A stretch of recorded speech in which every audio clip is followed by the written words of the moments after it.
Okay. Welcome this evening to our webinar, which is Firm, Fair and Friendly Boundaries, Why Children Need Boundaries. My name is Jolene and I am one of the mental health trainers for the YMCA. I'm a counsellor to teenagers and adolescents and mindfulness, yoga and relaxation coach. So this evening, I've got Laura here as well, who works for the YMCA, and she's supporting us. And if you have any questions, please put them in the Q&A box or in the chat.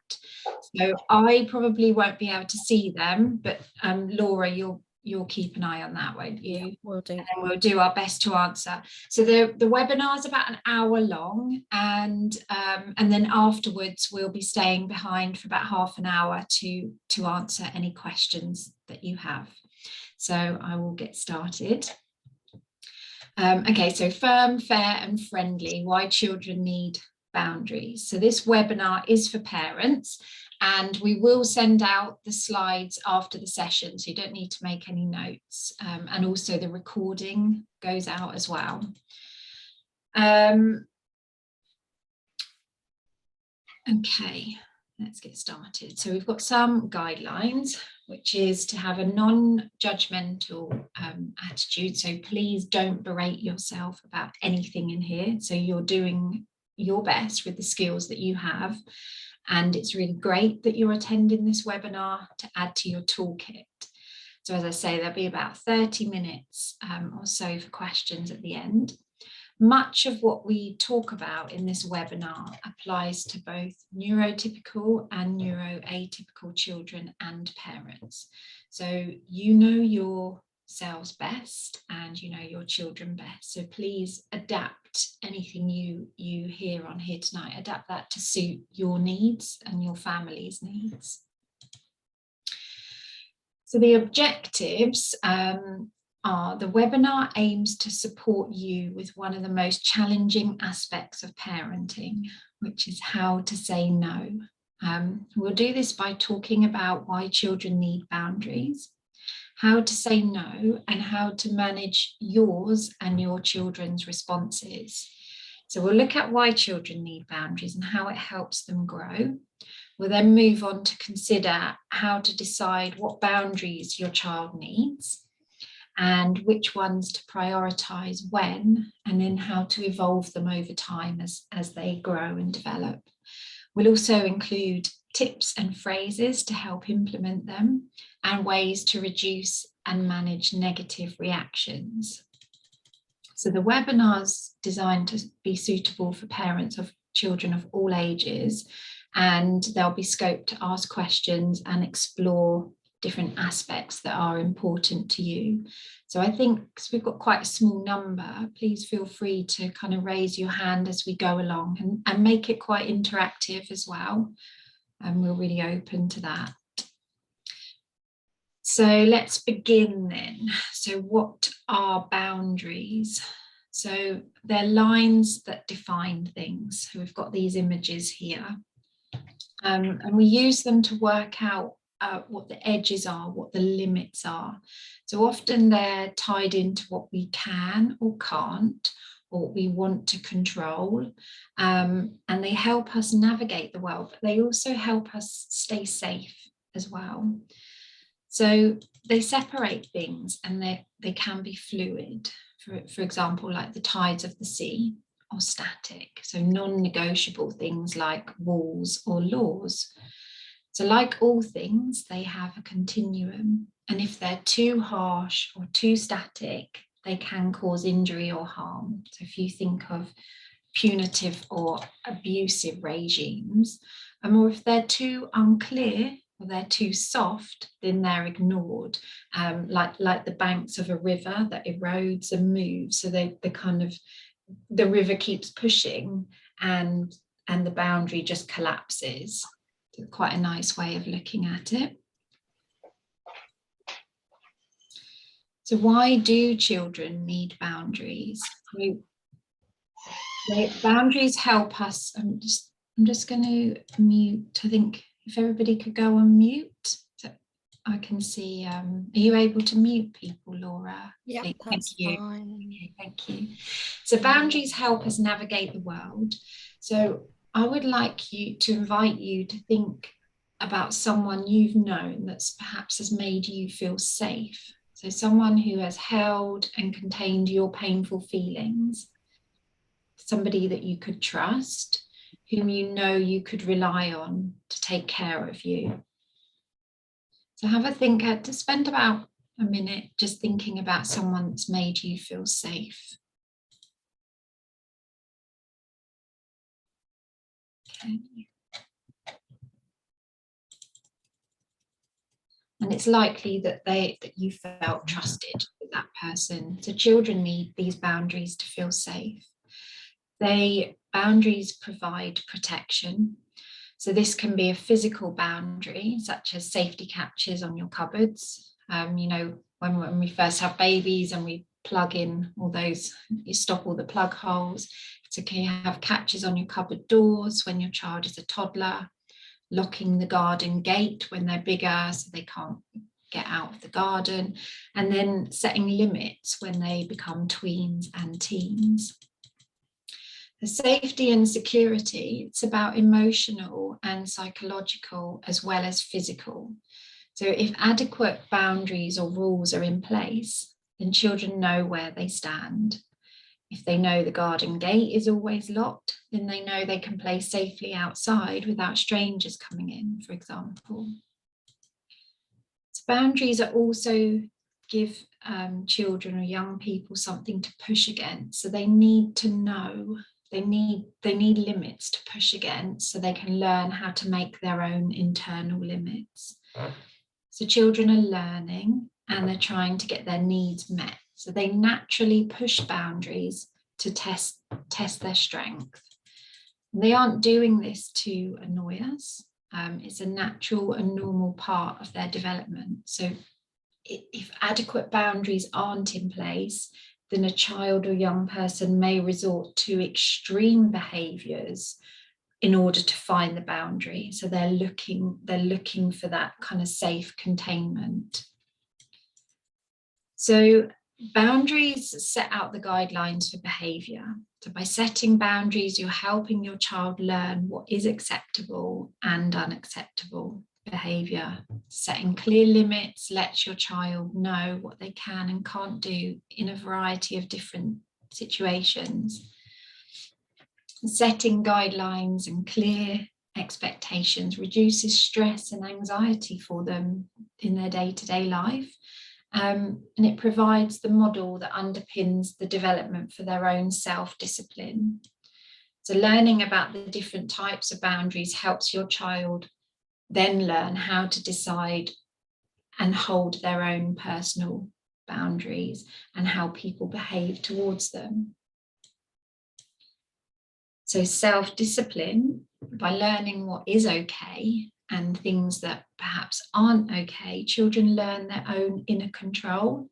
They develop their own moral compass and their self-discipline, so how to set limits for themselves.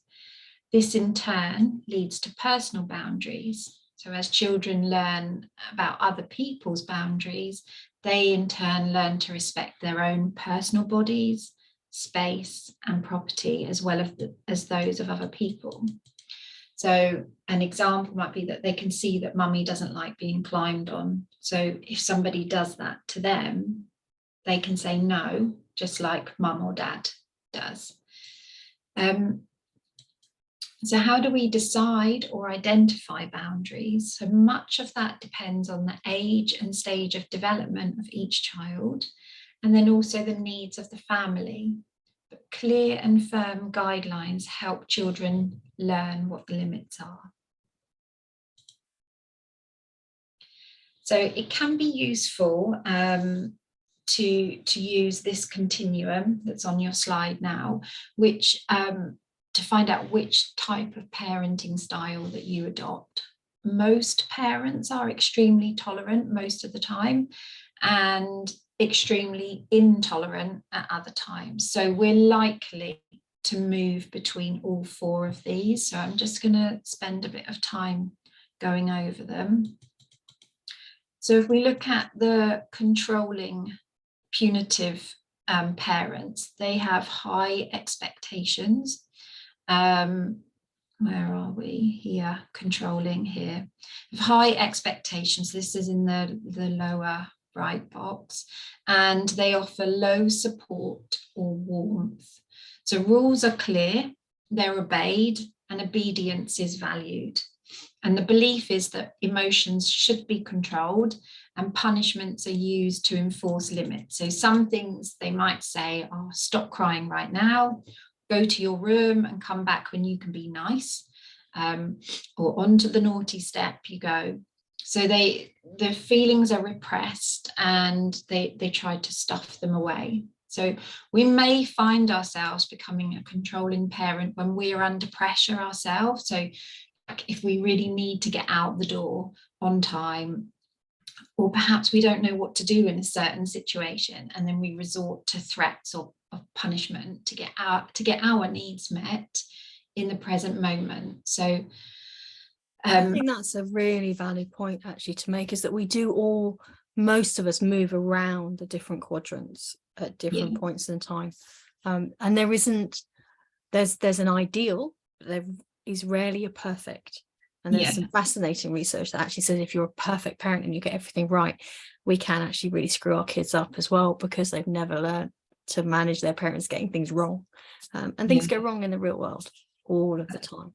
That's really true. Please don't start nagging, berating yourselves for perhaps falling into one quadrant more than others at different times. Because we do, and like we said, it does depend on what you've got going on. Thank you, Laura. And also that perfect parent, it kind of sets the child up to be perfect as well. They never meet your perfection. It's so we're not perfect, we're really not, and we do go between all 4. So then we have the permissive parent, which is in top left. This is where we have low expectations of our children. We have high support. So this parenting style uses flimsy rules and routines, but they're inconsistent and they're forever changing. So it's really difficult for this parent to set and enforce limits, although connection and nurturing are really valued. They may have poor boundaries and feel uncomfortable when their child is upset or anxious. So they give in to the child, even though they didn't want to. So they might say, don't cry, I'll get you another sweet biscuit, or have another hour on your iPad or something like that. So emotions in this situation, emotions are scary. So let's stop them. Like, I don't want you to be upset. And that kind of underpins this approach. So sometimes there's the belief that the child will learn their own way, or reliance on external boundaries. But if you don't put that down, the security guard will tell you off. So I think what I'm saying is that where the parent doesn't want to be the person saying no, in a shop it will be, if you don't behave, the security guard will tell you off, or the police will come, and it becomes an external limit rather than being taught by a parent as a limit, and a parent demonstrating their own limits. And then and also takes away that responsibility from the parent, doesn't it, as well then? Okay, thank you. So then we have the uninvolved, which is down in the left.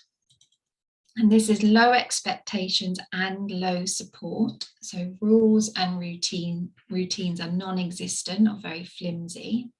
And the parent is usually preoccupied. So they're all stressed. So they do whatever is easiest for them at the time. So they may expect their child to take care of themselves. They ignore emotions, and they may promote comfort with food or screens. Like, go and amuse yourself, you have plenty of toys, or go and watch TV, but stop bothering me. So we might be in this quadrant when we're busy ourselves, or we're overwhelmed as well. We're not quite sure of what boundaries there are, what we should be putting in place, or what we want to put in place. And then up in the top right, we have the coaching parent. So this is where we're setting empathic limits. So it's high warmth and high support, and respect.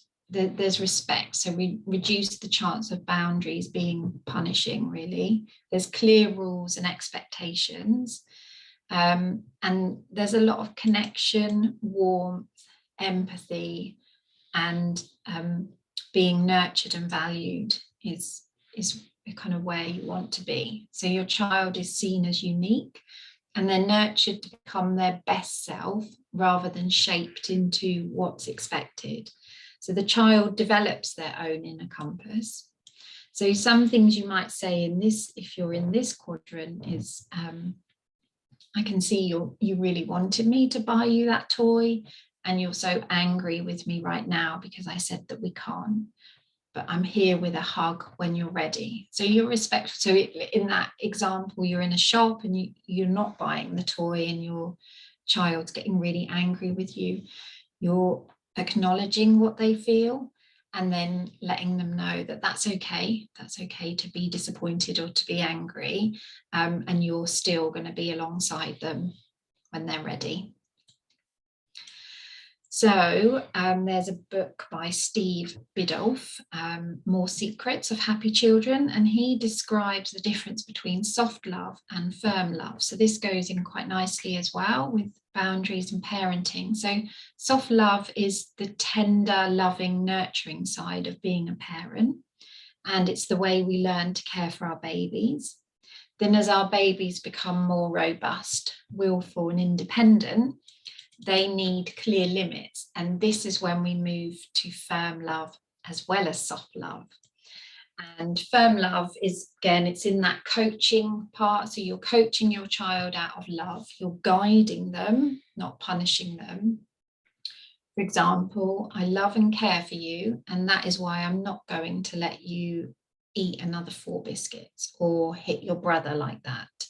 So we're working with our children rather than punishing them. So you can spend a few minutes and thinking about what type of parenting style you received as a child and how that affects how you parent today. So if you want to, you can share that with us. If it feels comfortable and feels safe, what was the parenting style you received? Would anybody like to share?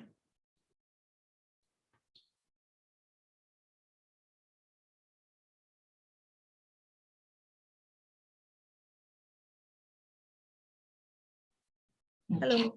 Hi. Hi. Hi. I think mine was quite different on both sides. My mum was different to my dad.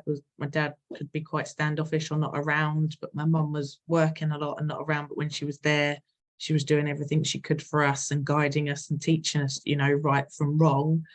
And I think having the mixed from both sides, you kind of see exactly what you're saying. And yeah, putting the two together, that I can see now with parenting what's helped me and what hasn't helped me. Does that make sense? Yeah, it does. So you had them both. Is that what you're saying? You have from your dad and your mum? Yeah. So I had sort of all of the things that you've gone through from both of them. And they separated, and so things became very different. So I've taken that and saw what I found what I didn't help to help me, if you know what I'm trying to say. I'm getting my words muddled up now. Things that confused me and hurt me, should I say, and things that made me feel better, I've tried to put into practice with our children. Your children. So kind of making that change as well, isn't it? Then so you're not kind of carrying on the things that didn't work. Yeah, I've tried to sort of see the other side of it and turn it around. Yeah, that's great, Becky. Thank you for sharing that. That's okay. Thank you. Is there anybody else that would Hi, like? Erin. Nice to see your face. You're on mute. Did you want to speak? No. Okay. Okay. So so sometimes, so for an example is that maybe if we were parented by firm or authoritarian parents, we might be wet and soggy parents ourselves. If we kind of had that real firm boundaries, parenting, controlling, we might think, well, I don't want to do that with my child, but we might go the complete opposite and not put in any boundaries because we received so many. So it can be really helpful to have a think about, you know, what you did to parent and what you would like to change. It's a nice little exercise to do. Yeah, and I think as well, what's useful about what you were mentioning, Becky, is that idea that where there's two people parenting is how you find a middle ground or a way to create consistency for your children. So even if your styles are different, helping your children understand that there's a certain approach or agreement, so they're not stuck in the middle of you and you're not being played off against each other. So yeah, I think that can be a useful thing for us to all be thinking about when it comes to boundaries, definitely. Probably another webinar on that, isn't there, Laura? Oh, just a bit. Okay, so we're going to have a little look at the brain and boundaries, and how we relate to our children, how it affects how their brains develop, and therefore what kind of people they are, both today and in years to come. So I want to make the point here that is, again, like we said at the beginning, it's not about berating ourselves as parents for anything we have or haven't done in the past. So remember, we parent with the skills that we have at the time. Relationships can be repaired and we can make changes always. We can always make changes. So we're learning and growing together with our children. But having an understanding of the neuroscientific concepts can completely change the way you understand and you relate to your child. So we've got a video to watch on this as well in a little bit. Some things to consider when we are setting boundaries. It depends on the age of your child. So, for example, if it's a baby or a toddler, then the boundary is mainly to keep them physically safe. They don't know what they can do that might hurt them. And then as they grow, your toddler will start to learn words no and mine. And it's important that we respect this. So they're actually putting in their own boundaries at that point. So we must listen to them and try and understand which boundaries they are setting. So this helps to keep them safe now and then also when they're older. So if you think about your child's developmental age and as well as their chronological age, and ask yourself, is my child capable of doing what I'm asking them to do? Is it a realistic expectation or am I demanding too much of them? And then think about your wording. How we present boundaries to our children is really, really important. So let's have a look at two examples. So the first one might be finish your homework by 2 p.m. or you can't play on your iPad. And another way of saying that could be feel free to play on your iPad as soon as you finish your homework if it's before 2 o'clock. So the second boundary is a bit more positive and it's encouraging them about something that they enjoy, that they can do it after they've completed their work. So it's just a change in how you word things. The first one can feel quite negative and it's more of a threat to them. You want to think about which boundaries. So it might be that they want to have lots of outside activities that are leaving the family exhausted. You know, this kind of, you're going from one activity to the next, to the next, to the next. And everybody's getting tired of that because you're constantly driving them there. Or is it about tech time, that maybe that's having an impact on the family?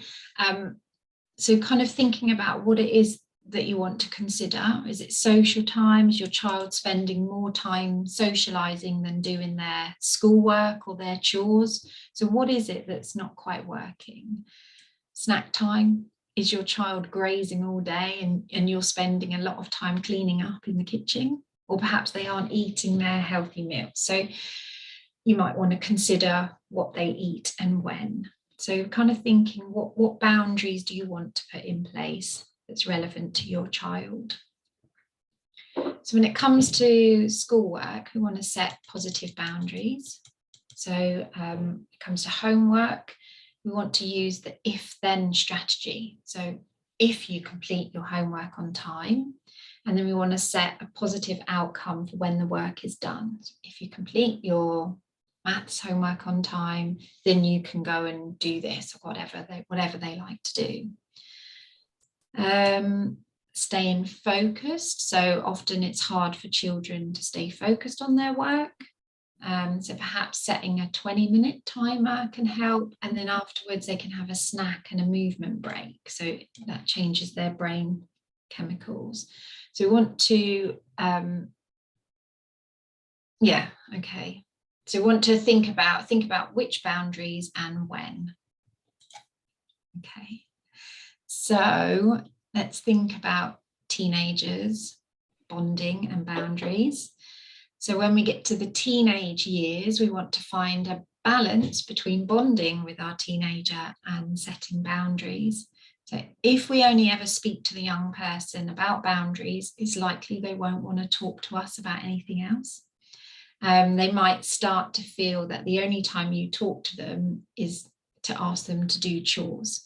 And I'll just highlight, how difficult is that when the only time they want to spend time with you is when they want something or they want food, but the rest of the time they want to be on their devices or in their room or out of the way. So it's like they come in the room, it's like, quick, let's get everything I need to say said. And then it's... That's so true. That's so true, Laura. Guess who I've got at home.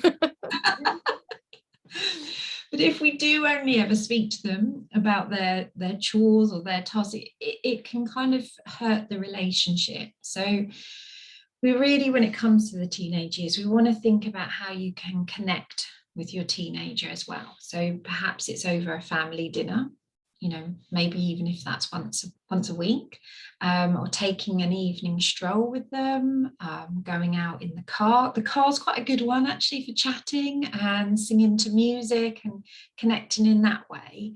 Or it could even be the routine of tucking them in at bed at night time. I think they still, I think they still like it, but obviously check in, your young person better. I think they like the opportunity to go away as you tuck them in. That's true. I'd still do it. but talk to them, like be curious about what's going on in their world, and having that kind of close bond will pave the way to then applying boundaries to them. So boundaries help teens mature into adulthood, and they help us as parents too. So we need to know our boundaries so that we can model that to our young people. And if they forget their boundaries, which they will do, they really will do, we stand beside them and we guide them back on track. So let's say one last question to ask yourself is it worth the battle? So that's a really important one. So kind of think about your relationship and think about what you're asking them to do. Is it really worth it? Okay. Just going to check the time. Okay. So how do we implement them? We need to be clear and consistent. We need to give advance notice in language that they understand, and keep the emotion to one side. And saying no, sometimes we have to say no. So we'll go on to explore the concept of that firm love and how we say no to them. Okay, so before we before we set the boundary, we always want to check in with ourselves first. So one of the things we can do is actually stop what we're doing. And then we want to notice what am I feeling inside? Am I embarrassed about what my child's just done? Am I angry? What story am I saying about my child? And is my body tense? Because if we set a boundary when we're feeling tense and feeling angry, our children will pick up on that. So we want to take some... And we're likely to be much harsher. Well, yes, yeah. Much more, like all of our body language will be much more in our children's faces, to be honest. That's true, it's true. And so even if we could be saying all the right things, but if we're doing it through gritted teeth and our hands and everything, that's what they're going to hit. That's what they're going to hear, actually, is your body language, isn't it? Rather than the words you're saying. So we really kind of want to stop. If there's no emergency, drop your shoulders down. Notice, am I clenched? What am I telling myself? And take some deep breaths. So you want to breathe in, take a longer out breath, and remind yourself it isn't an emergency. And what you're doing here is taking control of your emotions rather than letting them control you. So when we come from this place, we want to connect with our child first. So remember that connection engages your child. So they're in a place then to receive what you're saying. So they're in a receptive state rather than a reactive state. So if you came at them with a threatening kind of body language or words, that's also going to give a reactive state to your child. So always check in with yourself first before responding to your child. If you have an angry or anxious edge to your voice, for example, that's the emotion your child will respond to regardless of the words you use. And then you want to communicate understanding. So I'm just going to come in, because I can't remember if we cover it in a later slide, but I was thinking about a recent situation. And actually the joy of doing this is it stops you getting defensive, because sometimes with our children, it ends up feeling very personal. And that actually it's often not personal. We'll look at the brain later on, but that idea of stepping back and thinking, am I responding as a parent, or am I responding because I think you've just disrespected me, or you are, saying something that, I find myself thinking, no, but it's not like that. It's not, no, I've always been fair. It's like, why am I needing to get involved in this discussion? So yeah, stopping and stepping back. Thank you. And not interrupting is also good. It's good. So you want to communicate your understanding. So you acknowledge what you see from your child's perspective. So if they're jumping on the sofa, you don't want them to jump on the sofa, but actually to them, they're a child and they're having lots and lots of fun jumping on the sofa. We want to acknowledge that. You really love jumping on the sofa, don't you?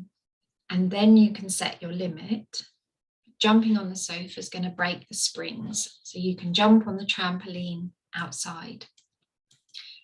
Kind of redirect them as well. So this is quite a basic example. So you tell your child what you want them to do instead. So something like, sticking with that same example, how about you jump into my arms and we go and bounce on the trampoline together in the garden? So this is kind of examples taken from the Peaceful Parenting Guide, and it's a 3-step process, but it's really, really helpful. And as Laura said, to take that step back and remind yourself that you're coaching and guiding. It helps your child feel understood, so they can see the firmness of the boundary. You don't want them to jump on the sofa. And they understand what they can do instead. Because quite often they're in the moment, they're loving it and they want to jump, but they don't know what else. Okay, if I can't jump on the sofa, what else can I do? So, and if we can stay emotionally regulated throughout the day during our interactions with our children, then we're carrying out preventative maintenance, because we're helping to stay connected to our children, which in turn elicits cooperation. So setting empathic limits when you want your child to do something. So as we said, always check in with yourself first. Your child will pick up on the emotions underneath the words. And then communicate your understanding, acknowledge what you see from your child's perspective. As I said, you really love jumping on the sofa, and then set the limit and redirect. Okay. Connect with your child. So it could be, you are really enjoying filming TikTok videos, aren't you? And then join your child in that emotion. They're having a great time. They're really loving it. And then acknowledge you're having a great time with your friends. Like, how many streaks have you got today? I didn't even know what streaks are, but I'm down with the language of them. Okay. And then state what you want them to do. It's almost time for lights out. And then you redirect. Do you need any help finishing off before getting ready for bed? So that's quite different than going in saying, get off your phone and get to bed. So it's quite, you join them, you have a couple of minutes of fun, and that creates a different kind of atmosphere. And if they aren't listening to you, so give autonomy to them. It's almost time to get ready for bed. Do you want to film that last TikTok now or in the morning? So you're letting them know, you're not just saying get off now, but you're giving them a bit of a choice. Describe the problem. So it could be, I know you want to keep filming all night, you're having a great time, but we need to have a good sleep because it's school in the morning. And then you can invite mastery and connection. So you could say, can I watch that dance video you've just recorded whilst you get ready for bed? I'll watch it. And then, wow, this is brilliant. How do you pick up the moves so quickly? So again, you're just connecting with them, and be playful. Teenagers, they still want to feel connected with you. So you can be playful with them. Then sometimes it is just an outright no. So it's not all, we can do the coaching, but sometimes actually there is an outright no. But no invites your child's defense system, which we'll come on to in a bit.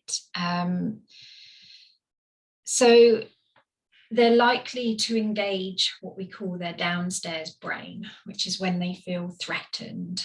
You say a no, they feel threatened, and they become reactive. So they might start arguing back with you or being stubborn. So what you can do instead of just an outright no is say yes with a condition. For example, yes, you can have the ice cream after you've eaten your tea. So we're not saying no, you can't have the ice cream, you've got to have your tea first, but yes, they can have it, but once they've eaten. Or there are other ways to say no. So a soft no.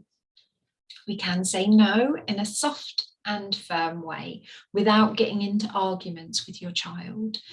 So when they're little, it helps to get down to their level, you're at eye level with them, so that you're not towering above them, and you can say a quiet no. You can be direct, but use a quieter voice rather than a louder voice. So make sure that your body language matches your words. So if it's a firm no, then laughing alongside and having a big smile on your face, sending a mixed message. So your face can be soft, but you want to try and stay calm and relaxed inside. So this will be easier if you're sure of the boundary you're setting, it will be much easier. So it's basically a soft no is saying no in a firm voice, but feeling calm and relaxed. So your no is not loaded with emotion. Okay, I'm just a bit conscious of our slides, Laura, and the time. So, okay, so, okay. I'll have a look through as well while you're talking. Thank you. Okay, so if you're feeling angry, trying to say a soft no will not help. You almost have to feel that it is okay for your child to be angry or upset about it, but your answer or your boundary is still no, but you are accepting of their feelings. So no, I don't want you to jump on the sofa. Sofas are for sitting on. What I want you to do is go out in the garden and bounce on the trampoline. Or I can see you have a lot of energy and want to bounce on the sofa. You can bounce, but I would like you to do it outside. So you're always stating what you want them to do instead. Okay. I'll speed up a little bit. No, I think that's fine. I think after this one, because this is slightly repetitive, if we skip forward to the video on the brain. Yeah, what now? Let's go backwards. Yeah, I think so, because I think we've explained that one. And so, and you'll get the slides anyway to read them through. okay. So I think you've got another 2 slides. Yeah, next one. That's it. Okay, so we're going to play this now then. It's great, this video. He's a wonderful chap. Dan Segal is his name. Okay, here we go.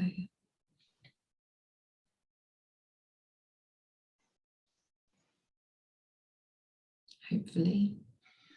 One of the most rewarding experiences for me has been to study brain science and apply it to the experience of parenting. And the hand model of the brain that I use to teach parents is very useful to understand that. So if you take your thumb and put it in the middle of your palm, put your fingers over the top, this is a very useful model of the brain. And when we can actually see in front of us what's going on in the brain, then we can change what the brain does. So let me walk you through very basically what happens in this brain and the structures in it. And it goes like this. The spinal cord comes up, represented the wrist, and then you have coming up into the skull, the brain stem and the limbic area, which work together to help regulate arousal and your emotions and the way you have a fight, flight, freeze response. These are below the cortex, the limbic and brainstem areas, and the cortex is this higher part of the brain that allows us to perceive the outside world, to think and reason. And this frontmost part of the brain, right behind your forehead, so the person's oriented like this, is actually the part that regulates the subcortical, limbic, and brainstem areas.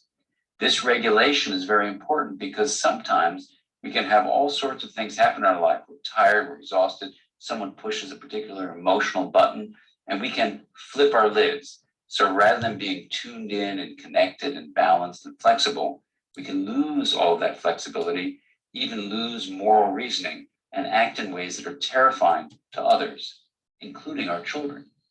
Now, you can actually bring yourself back online and come back to the high road and make a repair with your child. And that's important to explain to them. And you can also use this hand model of the brain to explain to children, even as young as 5 and 6, how to understand when their emotions are rising up from the brainstem and limbic areas here, and how it's overriding the prefrontal area and making it so they may be about to flip their lids. So I've had kids come tell me that they're about to go flip their lids and they need a break. They need a timeout. And by even just naming that, they can tame it. And that's the power of using the hand model for ourselves and our children to help us all make sense of what goes on in the emotional communication that we have in the course of day-to-day life. Okay. So that's a brilliant one. It's available on Tube. So Dan Segal, and he's got loads of books and there's loads of stuff on this, isn't there, Laura, to have a look at. And it kind of ties back into that when you just give a sharp no is when the child will flip their lid and then they're defending themselves and they're reactive. So our upstairs brain, our thinking brain, is not fully developed until around age 25 and slightly older in boys. But our reactive brain, our downstairs brain, is fully formed when we're born. It's the oldest part of our brain, and it's reacting to threats, and it's instant and it's impulsive. So when things go wrong, which part of our brain is the default? It's the reactive part of the brain. So, and as our children who are still learning, that we aren't always operating from our rational thinking part. And as adults, we forget that our children's brains aren't as developed as ours, and we expect them to behave like adults. So we have to kind of consider that as well. Okay, so I'll carry on from here, shall I? Or shall I go? Yeah, I back? think so. Or we could pop back to the one that says, what do they do if they say no? If anyone want to put any questions in, then that would be helpful. Forward again, it was the one with the quotation marks on. Yeah. There, Okay. that one. I was just thinking, because I'm imagining that everyone's child at some point or another has said to them, nah, not doing that. And you're left with the parent going, oh, especially as they get a bit older, how are we going to navigate taking that device away or changing whatever the time scale is, or even you are going to football training? No. So we are human. Let us not forget this, and there will be times when we get it wrong and our reactions are out of proportion to the situation as well. So it's really common in parenting. So children are wonderful at letting us know what our triggers are, what we need to work on as well. So what do you do when you've said no to your child? So in a shop, for example, when they're asking for the toy and they want it so badly, and a gentle, firm no, but your child stamps their feet and shouts, I want it. And people start looking at you and, no, I'm not buying that toy today. I want it, I want it, I want it. You start to feel anger rising in your body. And there's the urge to get angry with your child or threaten them. So it's when we go into that other quadrant. So no sweets today, or you march your child out of the shop. So what can we do in this scenario? So it's at this point that we need to stop what we're doing, notice what's happening inside. Am I embarrassed? Am I angry? Is my body tense? And then we take the deep breaths. So what you're doing, as we said earlier, taking control of the emotions. Okay, just going to skip past that because we've been through that, haven't we? I think it's further on. Sorry about this. No, go for it. That's fine. Yeah, That's okay. So I think the flip your lid ties into this idea that if we know we are about to flip our lids or our child is about to flip our lids, then we can step right back and we can slow it down and we can give ourselves a few seconds or a few minutes to actually allow the physiology to shift and our thinking brain to come online, because it's very rare that we need to have an immediate boundary in now. Yeah, Often it's time to go back.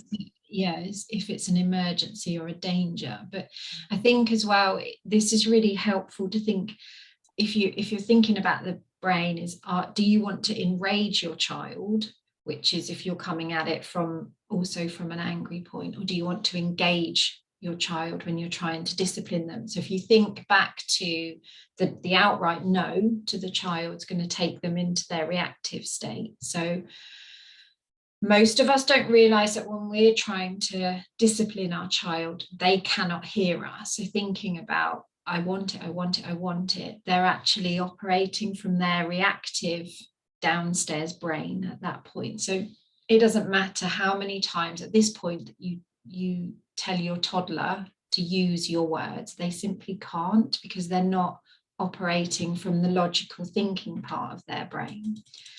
So phrases like, stop crying right now, or you need to stop shouting at me, or it isn't a big deal, or chill out, or calm down right now, you did that on purpose. You're just going to add stress to the situation and to your child. So asking yourself this question can be helpful. Do I want to engage or enrage? And I think that, building on the flip your lid video, when we're working with teenagers in particular, teenagers actually go back a bit because their brain is pruning some of the connections. So they are almost more in their limbic emotional brain than 9, 10-year-olds, 11-year-olds, depending on when puberty kicks in for your child. And when that interacts with certain high reward events, like on calls with your mates, or making TikTok videos, or playing computer games, and particularly highly stimulated computer games, actually they're going to flip their lid far quicker than they would in normal situations, because their brain is already highly activated and often in a sort of slightly fight or flighty kind of state. So that, you know, they've equated long periods of time on things, on games, as the same as doing cocaine. It activates the same reward areas of dopamine in our brains. So if we're thinking about how we put in a boundary when our child is in that state already, we do really need to carefully think about how we engage, how we step back and bring it down and low, so that we're not aggravating that fight or flight, and we're not increasing the chances of a massive Barney, because physically they can't just switch it off. They can't just turn it off and then come round to dinner and be nice. It takes a good 15 to 20 minutes for that cortisol and adrenaline to just calm it down and settle it down. So I think we all agree really that our primary focus would be to engage our children, and engage them in learning a new skill. And effectively that's what discipline is. So it's teaching, coaching and building skills. Okay, so if we're teaching our children these skills, then they need to be in a frame of mind to learn. So that means they need to be in a receptive state. So their brain needs to be like this. So if they're in mid tantrum or they're arguing with you, so depending on their age, their brain is flipping, they're flipping their lid and they're not ready to learn. So that's not the time to be trying to coach or teach them. So the more you connect with your child, the more you'll start to notice the beginning stages of them being upset. So if you can start to recognize these, then you can intervene before it gets to a melting point. Or as Laura was saying, if they've been on their gaming or phones or something, you need to let that, you know, putting that down and then trying to talk to them is probably not the best time. So it can be useful to find things that your child, to know the things that your child finds challenging. So when they're hungry and tired, when they're bored, when they haven't had any movement, when they've been on screens, they've been doing their homework, they're losing at a game, they're in that, they're already heightened and in that enraged state. So you don't want to add to it at that point. So kind of, you know, learn about your child, be curious about their world and find out, you know, when's a good time to talk to them and set boundaries. So that slide again, I don't need to go through that.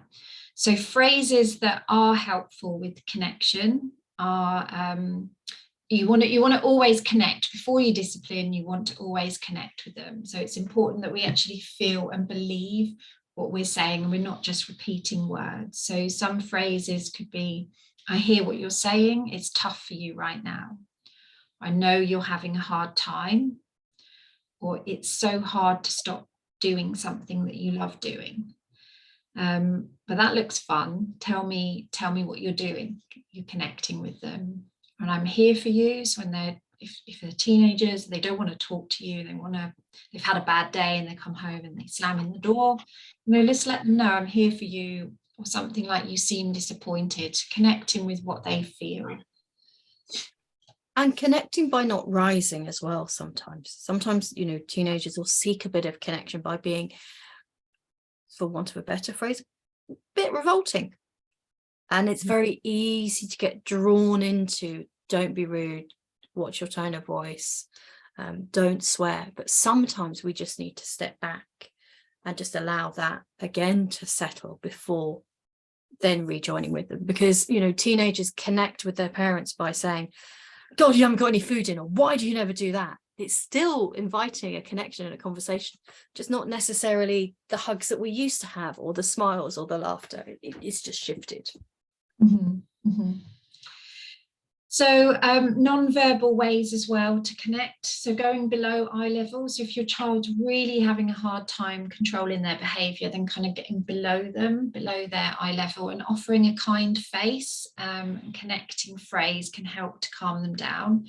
So we can use our body language to think about, what's your face communicating? Is it tense or angry, or is it open and kind and gentle and warm? And what's your body posture like?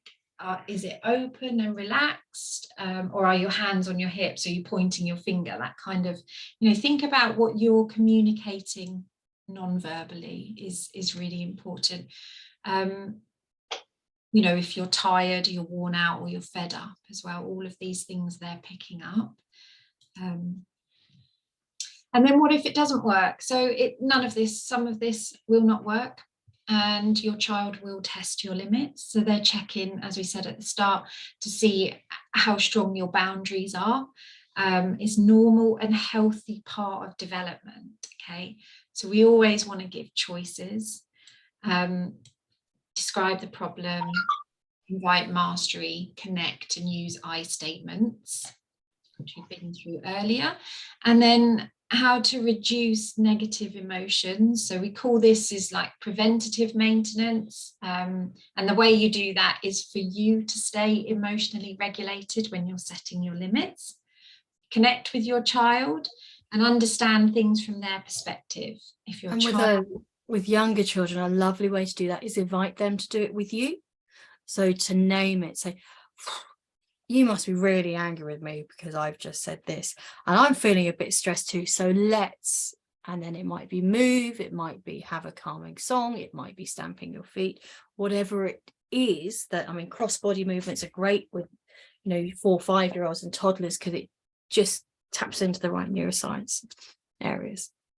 But then you're modeling the skills whilst teaching them how to do it. And with a teenager, it might just be something along the lines of, right, let's go for a walk, or just sitting there and just giving them time to just have a good old rant. Often they want to feel like you get them, you understand. Then if they feel like you understand them, then they're more likely to cooperate with you. So as well, you know, they're carrying around emotional luggage with them, whatever happens in the day, and think about ways you can release that. So like Laura said with the crossbody, the play fighting is a really good one as well. So just helps to kind of release that pent up, stored up emotions that's in their bodies.